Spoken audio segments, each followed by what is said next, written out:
2000, school children all over Britain will be taking part in SchoolNet 2000, an internet project which will form the largest children's website in the world.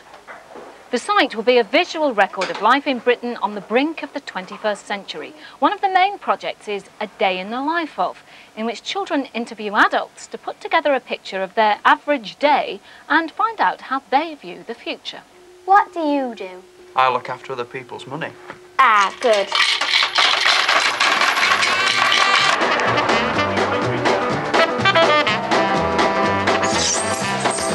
Breathing through its gills in there. Excuse me, but how many fries you put out here? About 1,000. What's the biggest fish you've ever caught? The biggest fish I've ever caught is about that big. The smallest one we've caught is that big.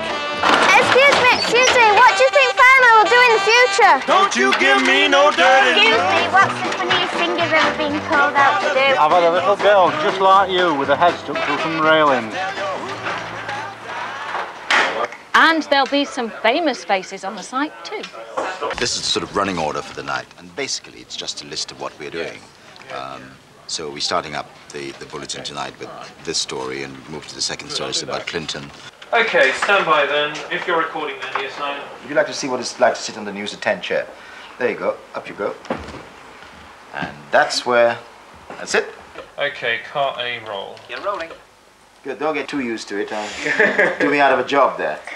10, 9, 8, 7, 6, 5, 4, 3, 2, 1, 0. From ITN, News at 10 with Trevor McDonald.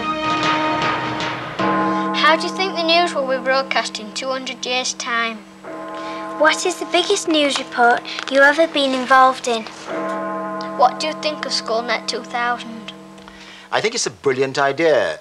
There is a wonderful opportunity, I think, with a project like this, to record now and give people an idea of what's happening at this time for the future. And we've had several, historical examples of this. You know, I think the Doomsday Book recorded a great swathe of English life. There were other instances where people found it necessary to make records which others much later on could refer to. What do you think our world will look like in 300 years' time? Gosh, in 300 years' time, there might be faster ways of transporting people and things to other parts of the world. They're talking about these bullet planes which will shoot you up and shoot you down again. I'm not too fond of thinking of that, but it might happen. You probably wouldn't need newscasters then. There'll be a kind of Dr. Spock-like robot doing it, I suspect. Once they've been out and interrogated everyone, they come back with all of their information and discuss it in the classroom. Now, Carly, you've interviewed the great Trevor McDonald, haven't you? What did you think of him? I thought he was nice. Did you? Now, tell me a little secret between you and I. Was he taller or shorter than you thought he'd be? Shorter. And was he fatter or thinner? Thinner. Thinner. Now then, who have you been interrogating? Mary. Now, who's Mary? My mum's friend. And what does she do? She's a teacher. Okay, and what's her favourite leisure activity? TV. Watching television? Yeah. I see.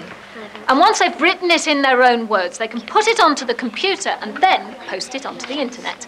Are you head of keyboards? Yes. And I guess you're head of the mouse? Yes. Hooray! I think everybody loves to leave a legacy of themselves in some way. A photograph, some writing, a poem.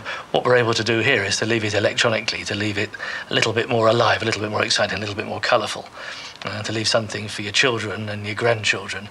I think it's everybody's dream. For children to leave something for their children and for their grandchildren is just a wonderful opportunity. 5, 4, 3, 2, 1. For those children whose schools don't have access to the internet yet, there are 340 supermarkets up and down the country with special computer rooms where they can go to input the data.